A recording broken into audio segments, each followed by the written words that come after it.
Comment utiliser le SEO et le SEA de façon complémentaire pour maximiser la visibilité? Déjà, il faut comprendre un truc. Le SEO et le SEA, ils ont un objectif commun. Clairement, les deux bossent main dans la main pour générer du trafic et surtout de l'acquisition de leads. C'est leur mission numéro 1. Mais même objectif, ça ne veut pas dire forcément même méthode. Ils ont chacun leur force et au-delà du trafic, ce qui compte vraiment, c'est le lead qualifié. Parce que franchement, faire venir des gens sur votre site, c'est bien, mais si c'est pas les bonnes personnes, ça sert pas à grand chose. Que ce soit en référencement naturel, le SEO, ou en référencement payant, le SEA. L'idée, c'est de faire en sorte que ceux qui arrivent chez vous soient vraiment intéressés par vos services ou par vos produits. Et comment on fait ça? Avec une promesse claire, que ce soit via les titres de vos pages, vos métadescriptions, vos annonces sponsorisées Google Ads, il faut donner envie. Il faut que l'internaute, quand il voit votre lien, se dise « Ok, c'est pour moi » et boum, je clique. Mais le clic, Agnès, ce n'est que le début. Derrière, il y a l'atterrissage, il me semble.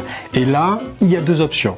La première, soit il tombe sur votre site classique. La deuxième, soit il tombe sur une landing page dédiée. Les deux fonctionnent en SEO comme en SEA. Mais si la landing page est souvent plus utilisée côté SEA, mais entre nous, rien n'empêche de faire pareil en référencement naturel SEO, si ça sert vos objectifs, bien entendu. Alors, SEO ou SEA? Bonne question. Et comme souvent, ça dépend. Ça dépend de votre secteur, ça dépend de la concurrence, ça dépend du comportement de vos concurrents et même celui de vos clients. Mais il y a une chose à retenir, miser à 100% sur le SEA, c'est rarement une bonne idée, surtout sur le long terme. Parce que le SEA, c'est génial pour être visible tout de suite, mais dès que vous coupez le robinet, les annonces, votre visibilité, paf, s'arrête net. Fin de l'histoire. Aïe, le SEO, lui, par contre, il prend plus de temps à monter. C'est un investissement sur le long terme. Mais une fois que c'est en place, ça tient naturellement, normalement. Vos pages, elles continuent à bosser in fine pour vous, mais il faut malgré tout continuer à entretenir et faire grandir votre référencement naturel, le SEO. C'est pour ça que